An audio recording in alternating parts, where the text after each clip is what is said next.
Bueno, en realidad la serie, básicamente, en cuanto a lo que es la peripecia de Asalto al Banco Central, hemos centrado el tiro lo más que hemos podido. Es decir, que nos hemos ceñido a la realidad de las acciones, nos hemos ceñido a lo que sucedió.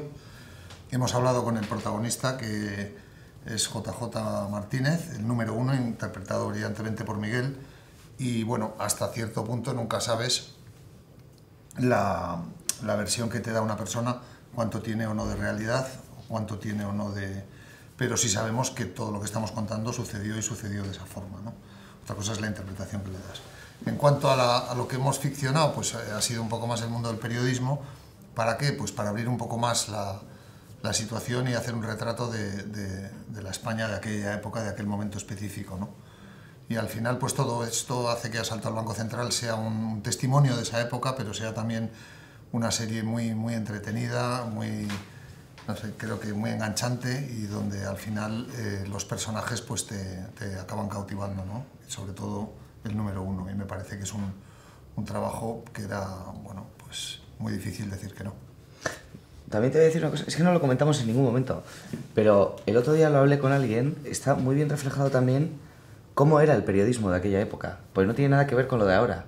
Ahora sale una noticia, un chaval de 15 años de repente dice, oye, pues ha pasado esto, y nadie investiga, simplemente lo dice, y esa noticia como que empieza a volar por todos lados. Todos tenemos ahora mismo un dispositivo en la mano en el cual podemos informar o desinformar, sin tener ni idea. Y ahí está muy bien retratado, porque de verdad que hay fuentes, el periodismo era de otra manera, te tenías que meter en el barro, tenías que buscarte la vida, tenías que pelear con tus jefes, tenías que buscar cada noticia. Y eso creo que también está muy bien reflejado y no lo hemos comentado. Es cierto, sí, es cierto. Y además eso es lo que nos ayuda, no solamente... Bueno, hay que decir también que el guionista estudió periodismo. Y entonces también era una cosa que cuando yo saqué el tema y le dije, oye, ¿por qué no metemos aquí un mundo periodístico para abrir un poco y salir un poco de lo que es el banco? Es cierto que claro, él sí tenía esa experiencia. Y eso nos ayuda a hacer que la serie crezca, ¿no? Que sea una historia más grande. Yo sí, yo he tenido el lujo de poder no solo hablar con él, sino de invitarle a una cerveza. O sea, y poder tomármela con él al terminar el rodaje.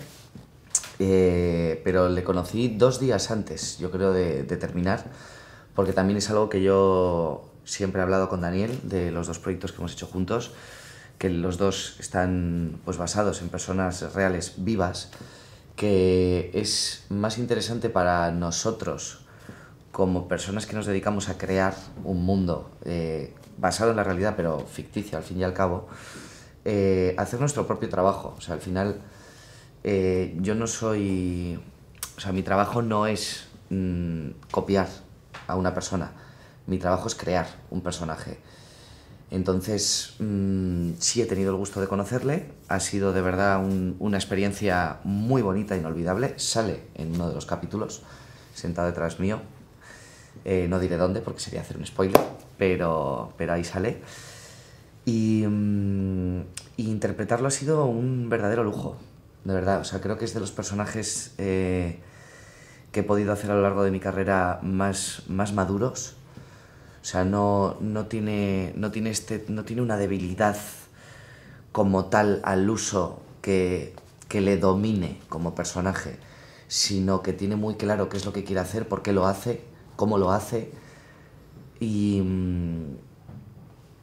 luego es muy divertido, tanto rodar con Daniel como rodar con todos los compañeros con los que he rodado, que tampoco los hemos comentado, como José Ballesta. Vamos, yo con ese hombre me he reído lo que no está escrito en el rodaje, o con el Rukele, o como con otros tantos con los que hemos estado.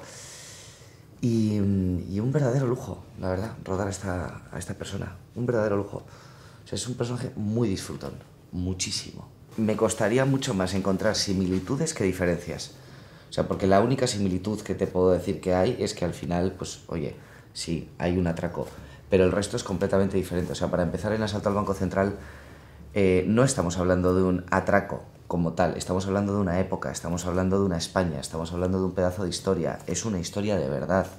Los personajes que salen allí no son ficcionados, o sea, sale nuestro antiguo presidente, salen el director de CSIC, sale un montón de personajes que son personas de verdad, Por lo tanto, no estamos ante una ficción, no estamos ante una historieta hecha única y exclusivamente para entretener, sino que estamos contando y poniendo en valor un pedazo de historia de España.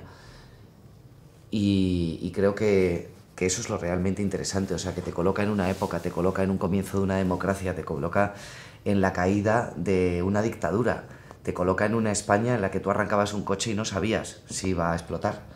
O sea, estamos hablando de una España donde había, como bien ha dicho Daniel en alguna ocasión, muchas ganas de libertad, muchas ganas de celebración y a su vez mucho miedo de que todo pudiera acabar en un momento. O sea, era una España muy frágil, en pleno cambio, y creo que eso es lo realmente bonito y creo que lo diferencia total y absolutamente, ya no solamente de esta serie en concreto, sino de cualquier otra que haya podido hacer, o de incluso cualquier otra que hayamos podido ver, en la que yo no esté. O sea, creo que es una historia con carácter propio.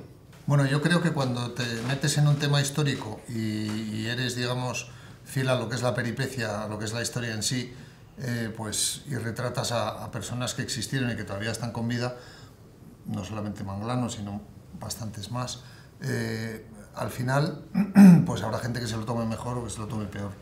Pero al final son historias del dominio público que nos han afectado a todos y que nosotros como creadores tenemos todo el derecho de poder utilizarlas, ¿no? Y utilizarlas de una manera, o sea, transmitirlas, más que utilizarlas, transmitirlas para que el público las pueda conocer, ¿no? En este caso, además, hay una cosa muy interesante. La serie retrata, como dice Miguel, un momento de España muy, muy especial. Es una serie que se apoya en tres puntos fuertes, yo creo. Uno es el personaje del número 1, interpretado por Miguel. Otro es la peripecia del asalto y todo lo que conlleva políticamente. Y otro es el mundo, digamos, periodístico que combina la investigación para hacer un retrato de la España de aquella época, que curiosamente era una España donde se hablaba mucho de amnistía, donde se hablaba mucho de ultraderecha, donde se hablaba mucho de corrupción, donde se hablaba mucho de movernos hacia adelante, y que nos lleva inevitablemente a pensar que los temas, los titulares, son demasiado parecidos a los que hay hoy en día, y eso hace que la serie sea de rabiosa actualidad. Con lo cual ya no se queda solamente en contar una historia que ocurrió en un momento dado, en una época, sino además hay un metalenguaje, porque al final eso que estamos contando está sucediendo otra vez de otra manera, ¿no? De alguna forma. Entonces yo creo que eso hace que la serie gane un impulso muy, muy potente, ¿no? Como historia, como ficción y como un retrato de algo que sucedió realmente.